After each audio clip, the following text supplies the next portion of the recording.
Malik Yassin's eyes are just 2 days old, yet already he's seen horrors most won't experience in a lifetime.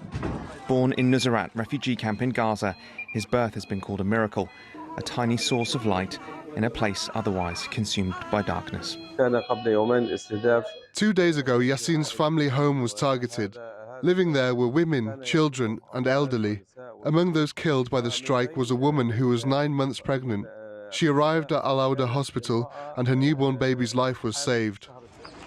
The explosion that killed Malik's mother, Ola, wiped out almost all of the rest of his family. Remarkably, his father also survived.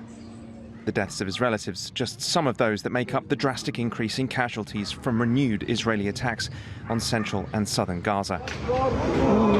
In Khan Younis, Palestinians on Wednesday held prayers and said goodbyes to relatives killed by the recent uptick in violence.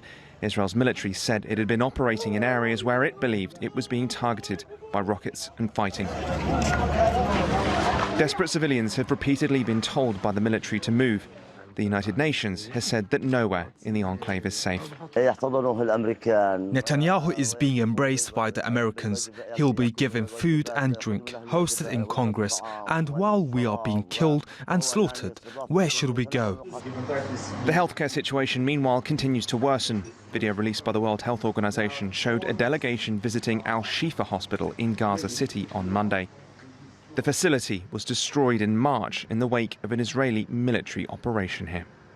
Today, we are here in the old outpatient department where local medical initiative is taking place to revive the treating facility.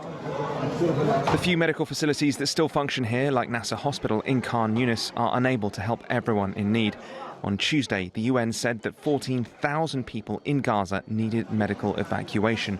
The WHO is reportedly working on restoring emergency access corridors. The health situation in the Gaza Strip is catastrophic, and it's worsened with the closure of the Rafah border crossing.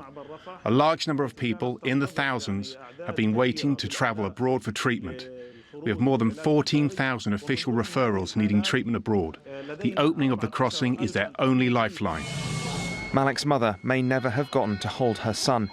Too many others in Gaza have had to cradle theirs in death. Still more are likely to come. Flynn, TRT World.